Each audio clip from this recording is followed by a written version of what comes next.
Hi! Welcome to this part of my review featuring the Goblin Slayer TRPG. If you haven't seen the other parts of my review, featuring this role-playing game based on the popular fantasy series, please check out the playlist in the description below. This time we start taking a look at the rules, beginning with the checks. During an adventure, the player characters will take a wide variety of actions. They might attack an enemy with a sword, cast a spell, or try to dodge an enemy's attack. Or perhaps they are trying to disarm a trap or leap over a crevice. Deciding whether or not these actions succeed is done with checks. However, not all actions require a check. The game master may decide that some actions are just too simple or too easy to carry out, so you would get an automatic success. And some actions could be simply impossible. Maybe your character wants to jump from one side of the ocean to the other. That's going to be an automatic failure, of course.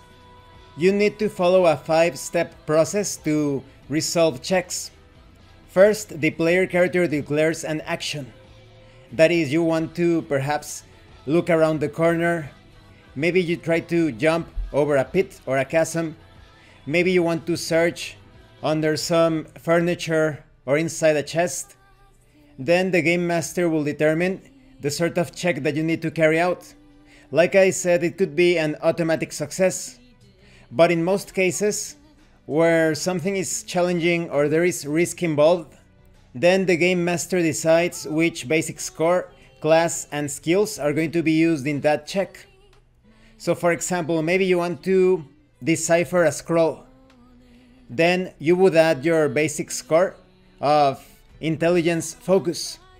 You would also add levels of your class, the sorcerer class, because it has to do with magical mysteries. You would also add any bonus from a skill that is relevant to this action. There could also be some other factors. For example, maybe you drank a magical potion or you're under the effect of a spell that allows you to better comprehend scrolls. Or perhaps you are reading in low light conditions, and this makes things a bit more difficult. And there can be so many situations. Perhaps you are carrying out a physical task, trying to jump from one place to another, climbing, balancing yourself over a narrow edge or ledge rather. Then perhaps the weather will affect the test negatively. You will get a penalty to your roll because it's quite rainy and it's slippery. And of course, there is also room for player creativity. Maybe the player comes up with some brilliant idea to solve a situation using the right tools that could result in a positive modifier. Next, the game master determines a target score. This is a difficulty number, the thing that you need to roll or above that to be successful at a task. So for example, maybe something is not that difficult. You need to roll perhaps 12 to succeed at that task.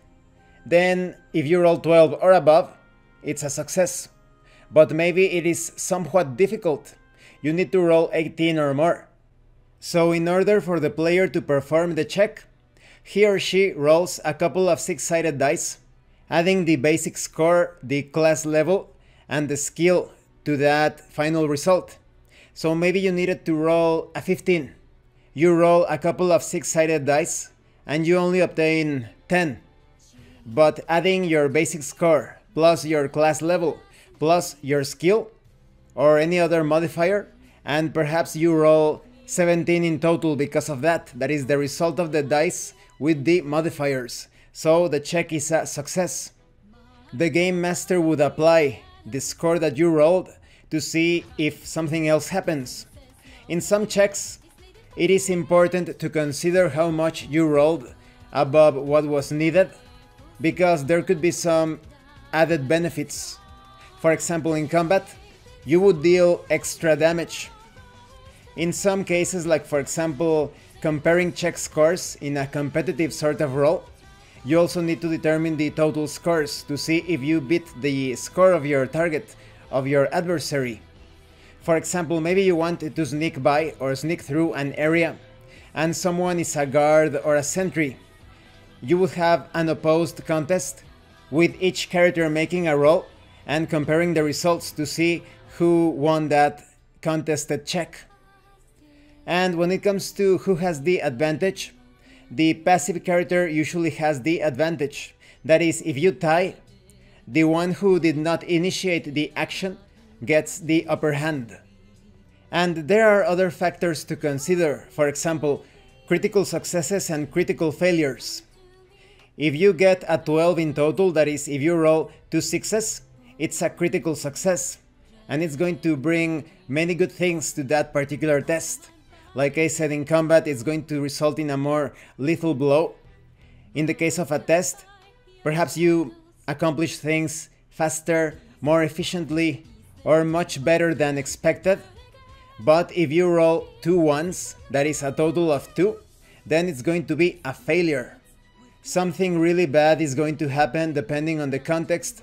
Perhaps you not only fail the climb, you also fall down and hurt yourself.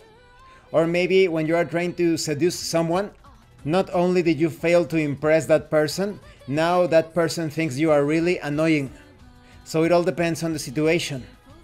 And if you use the improper equipment, you could also get some penalties to your roll. Normally, the game master informs the target number once the action is carried out, but in some cases it could be more appropriate to keep the score a secret.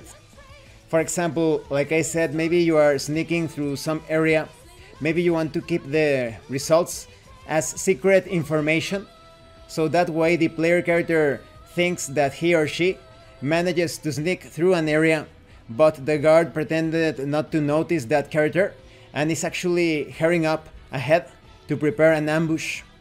This is also very useful to add a bit of grittiness to trap search situations.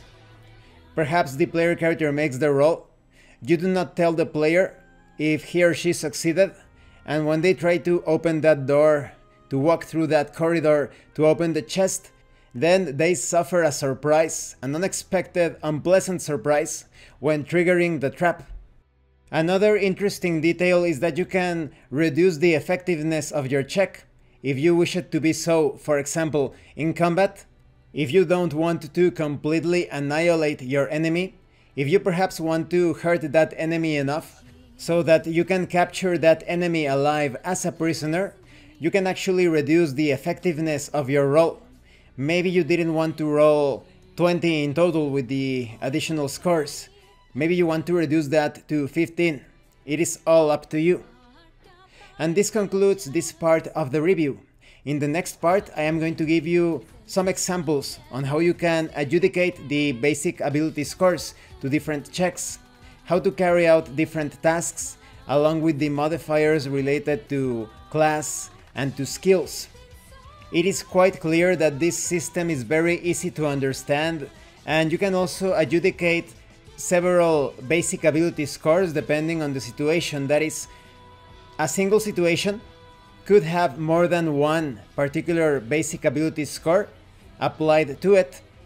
Maybe something requires either intelligence focus, like I said, or perhaps technique focus. So there isn't really a wrong way of handling things, although you do have some guidelines that I will talk about in the next part, so that there is still structure and order to things. There are some actions that I would consider mandatory when it comes to the application of particular ability scores, such as, for example, a melee attack, ranged attack using your bows, or perhaps a throwing dagger or whatever. In those cases, it would be ridiculous to use your psyche, which represents your force of personality, to make those attacks.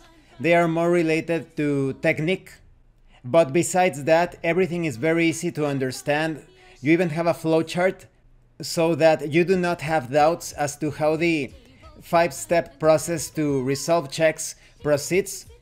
And because of how easy it is to apply different basic ability scores to all sorts of situations, this encourages roleplay. The players are going to be thinking of creative ways in which they could get the upper hand during a particular task resolution check or roll. Thank you for watching this part of the review. If you have any comments or questions, please let me know. And thank you so much to those of you that have been supporting the channel by sending drive-thru RPG gift certificates.